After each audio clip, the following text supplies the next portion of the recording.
I'm Sam, founder of Frax, and in the next 15 minutes, I am going to, let's start with the first slide. There we go. I'm going to convince you that stablecoins, which everyone says are the trillion-dollar opportunity in crypto, is actually an understatement. Stablecoins are the $20 trillion opportunity in crypto, especially given recent developments in the United States in the stablecoin legislation and everything else that we're going to discuss.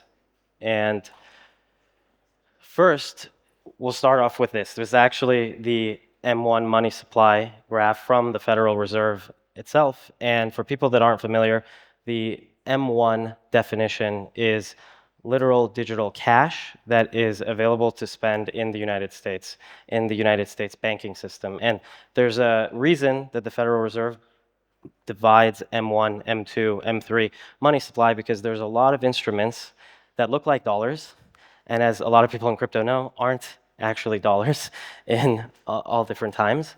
And the definition of M1 and the intent of defining the M1 money supply is things that legally are dollars and that are spendable as actual dollars in the US banking system and financial system. And if you look at this chart, there's right around $20 trillion of M1, or immediately usable cash, in the US economy. And that's actually the focus of this talk. So, as a lot of you guys probably know, there's two very important bills in the United States Congress called the Genius Act and the Stable Act that is making its way through both houses of Congress and hopefully will pass sometime around June or July. And the most important thing to take away from it for all the international audience here that aren't in the US is that this is not like a photo op of everyone seeing stablecoin issuers in the United States, us or Paulo or other guys taking pictures in DC. This is actually an incredibly important legislative landmark bill that actually will make payment stablecoins essentially M1 legal tender to be used in the US financial system. And that actually has a very, very important legal ramification. The first thing to actually just go over is, in short, is the bill essentially says there's about 5 types of collateral that can be tokenized as a ERC20 token, Solana token, and those things are cash and Federal Reserve master accounts, demand deposits at US banks, treasury bills, Fed reverse repos, money market funds, and then the 6th one is tokenized versions of those, so RWA tokens. Stablecoins backed by these and that apply to the federal government and get a stablecoin banking charter actually create this new class of asset called a payment stablecoin. And you can actually see as this part of the bill that I put in this presentation, you don't have to be a chartered bank. It literally, Section 8 says federally qualified non-bank stablecoin issuers can actually get stablecoin charters and issue these tokens.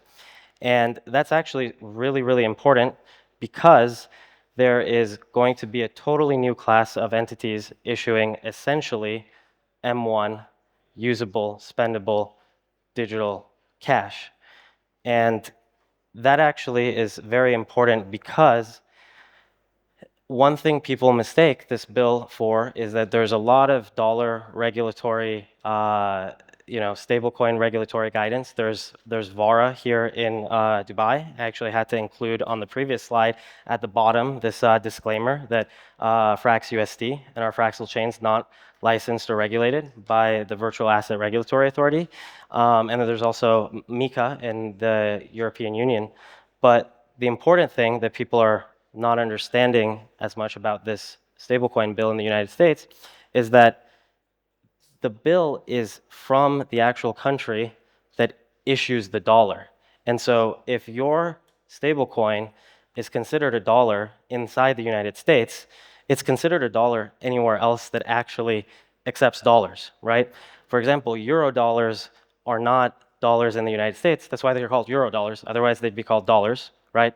But dollars and FDIC-insured bank deposits that get wired to European banks, those are dollars. Those are accepted as actual dollars. And so stablecoins that are chartered and actually compliant with the payment stablecoin bills in the United States are actually compliant with all the other regulations. In fact, the right way to say it is those regulations are compliant with payment stablecoin regulations rather than payment stablecoins need to be compliant with MiCA and VARA. And in fact, one of the things that I was thinking was pretty funny in this presentation was that I'd have to put the VARA disclaimer because technically the bills haven't passed, and even though FRACSUSD intends to be one of the first registered payment stablecoin issuers, we don't have it yet. So I have to put this VARA disclaimer in the previous slide.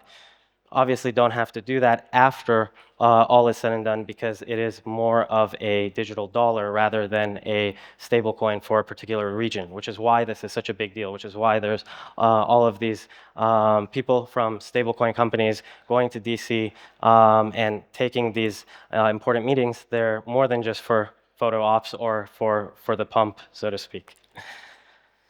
So how is Frax looking to take advantage of this and lead this new era in M1 money conversion? So as some of you guys might know, we've actually created FRACSUSD, which is a fully backed T-bill and cash-backed stablecoin that's redeemable and mintable. And all the types of collateral that we've reviewed in the previous slide is usable to mint and redeem FRACSUSD. There's three important properties, though, that a stablecoin needs if it is going to take most of the M1 money conversion from the old analog M1 money supply of bank deposits, money market funds, and cash in checking and savings accounts. Number one has to be legal tender. Okay, check. So we've talked about the bill. Number two is there has to be some way for you to get the risk-free yield and not lose out on the opportunity cost of holding this new legal tender digital currency.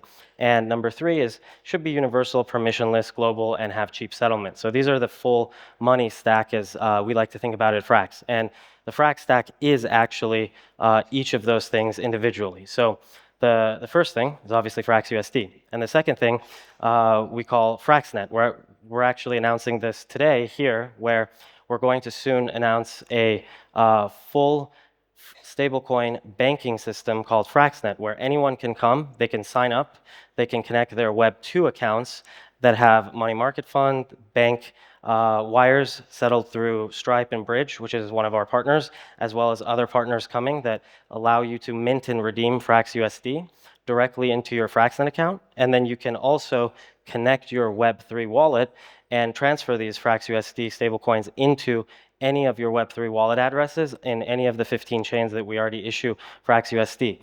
When you do that and you have a FRAXNet account, you'll actually be earning real-time streamed risk-free rate yield of the entire treasury collateral that your FRACSUSD is backed by. So if you can imagine, if you convert your money market fund or bank deposits or any of these instruments into FRACSUSD after signing up for a FRAXNet account, then you can start using your FRACSUSD in different places on these different chains while having it scanned and counted as your FRACSUSD balance. And your address on FRAChain is getting real-time treasury bill yield, the risk-free yield. So there's no opportunity cost in using this new type of digital currency and this new digital dollar.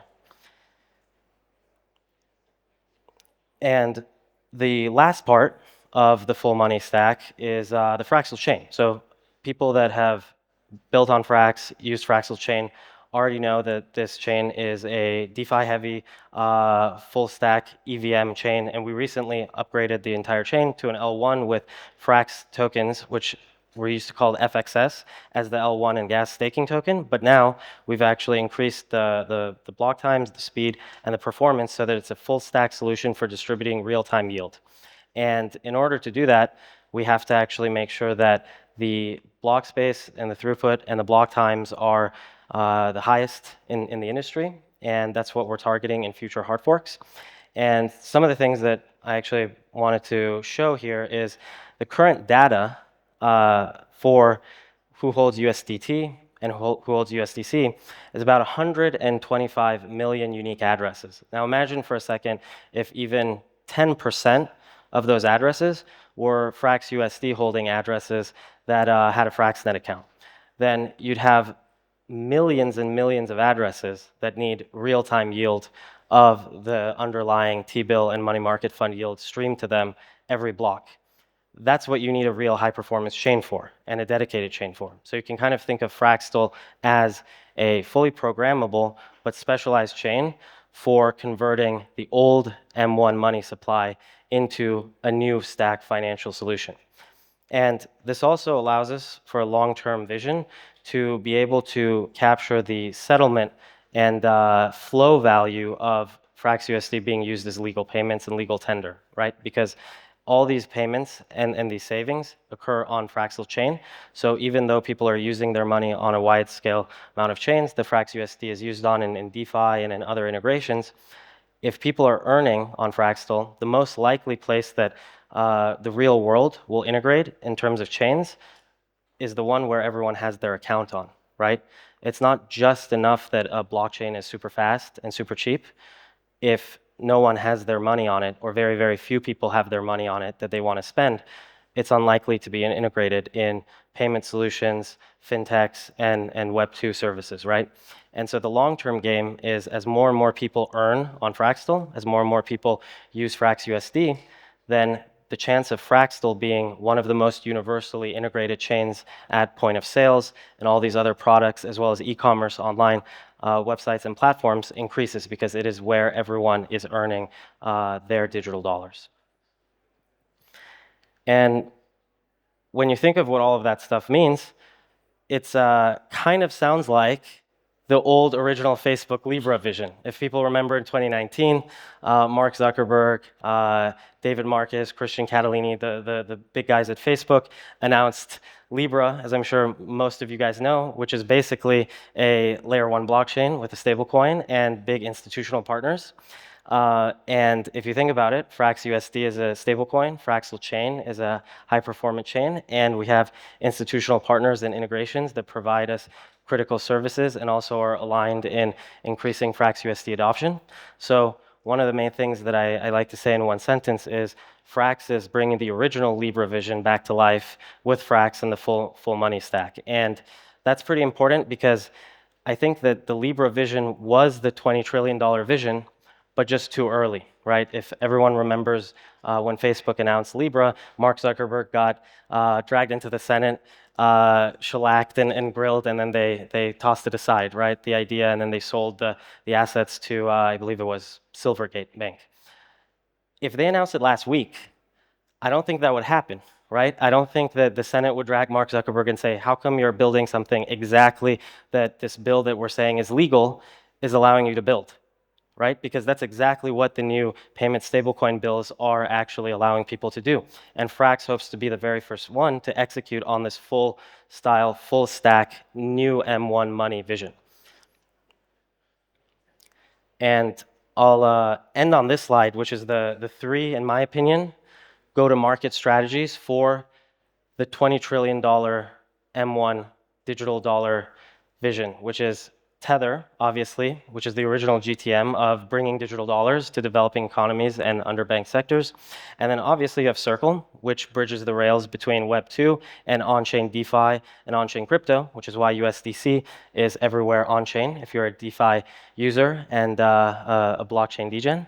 And then there's the Frax GTM, which people haven't seen yet until today, which is the idea to upgrade all of the old M1 savings and payments accounts to legal tender stablecoins and real-time yield so that people can use them for payments in the blockchain as well as earn all of the yield that they're entitled to earn. And that's it. Thank you very much.